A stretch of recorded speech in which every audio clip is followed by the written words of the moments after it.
पूज्य गुरुदेव जी और वंदनीय माता जी को नमन करते हुए उनकी सूक्ष्म उपस्थिति में मैं गुरु गीता के आगे का पाठ शुरू कर रही हूँ।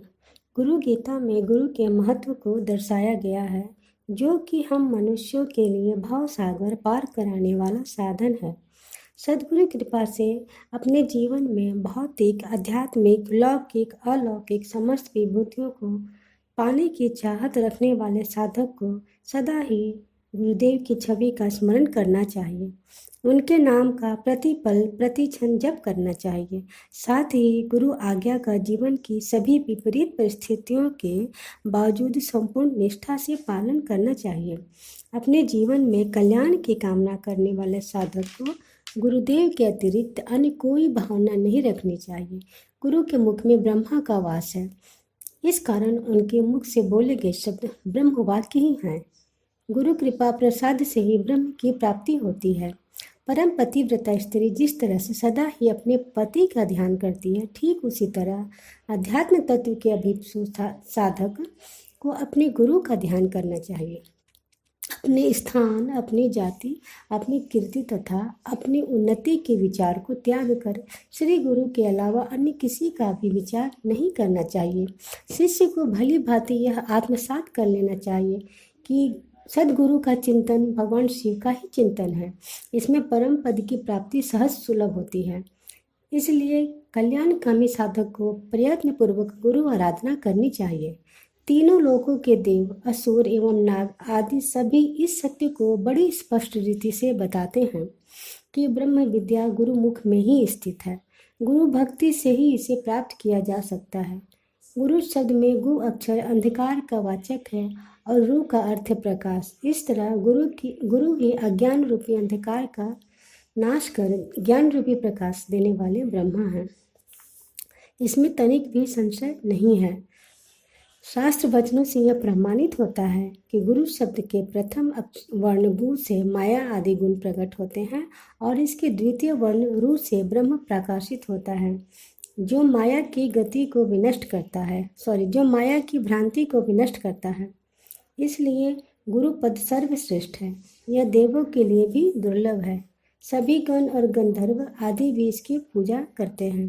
हे श्रेष्ठ मुख वाली देवी पार्वती, शिष्य को यह सत्य भली भांति जान लेना चाहिए कि यह ध्रुव अटल है कि उस गुरु से श्रेष्ठ अन्य कोई भी तत्व नहीं है। ऐसे लोग कल्याण में निरत परम कृपालु गुरु के कार्य के लिए आसन, वस्त्र, आभूषण, वाहन आदि देते रहना शिष्य का कर्तव्य है। भगवान शिव का कथन है कि गुरु के कार्य के लिए साधक को अपनी जीविका को भी अर्पण करना चाहिए। हर काल में, हर कर्म में मन से तथा वाणी से गुरु की आराधना करनी चाहिए। श्री गुरु के समीप साष्टांग प्रणाम करना चाहिए। शिष्य का शरीर, इंद्रिय, मन, प्राण सभी कुछ गुरु कार्य के लिए अर्पित होना चाहिए। यहाँ तक कि अपने साथ पत्नी आदि परिवार के सदस्यों को गुरु कार्य में अर्पण कर देना चाहिए। भगवान शिव कहते हैं कि हे पार्वती, यह अपना शरीर कृमि, कीट, भस्म, विष्ठा, मलमूत्र, त्वचा, मांस आदि का ही ढेर ही तो है।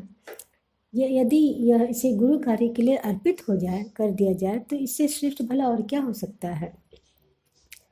गुरुर् ब्रह्मा गुरुर्विष्णु गुरुरेव महेश्वर गुरु साक्षात परम ब्रह्म तस्मै श्री गुरुवे नमः। अर्थात नमन उन श्री गुरु को जो अपने शिष्य के लिए ब्रह्मा विष्णु महेश होने के साथ पर ब्रह्मा परमेश्वर भी हैं, जो संसार की उत्पत्ति करने वाले हैं, संसार रूपी सागर को पार कराने वाले सेतु हैं तथा जो सभी विद्याओं का उदय स्थान है। इस प्रकार के शिव स्वरूप कल्याणकारी श्री गुरु को प्रणाम है। अज्ञान रूपी अंधकार से अंधे हुए जीव की आंखें जिसने ज्ञान रूपी काजल की शलाखा से खोली है, ऐसे श्री गुरु को मेरा प्रणाम है, नमन है, जो अपने शिष्य के लिए पिता है, माता है, बंधु है, इष्ट देवता है और संसार के सत्य का बोध कराने वाले हैं।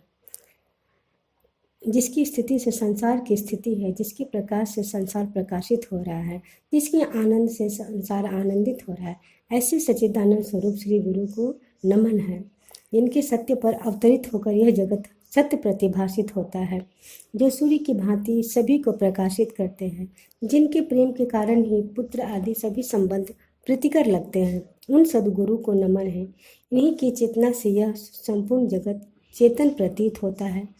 हालांकि सामान्य क्रम में मानव चित्त को इसका बोध नहीं हो पाता।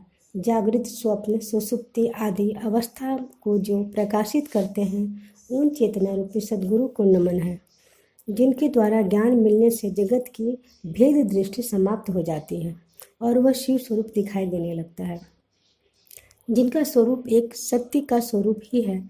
उन सद्गुरु को नमन है, नमन है, नमन है। आगे का भाग सुनने के लिए अगले एपिसोड में, तब तक के लिए आप सभी को मेरा प्रणाम, धन्यवाद।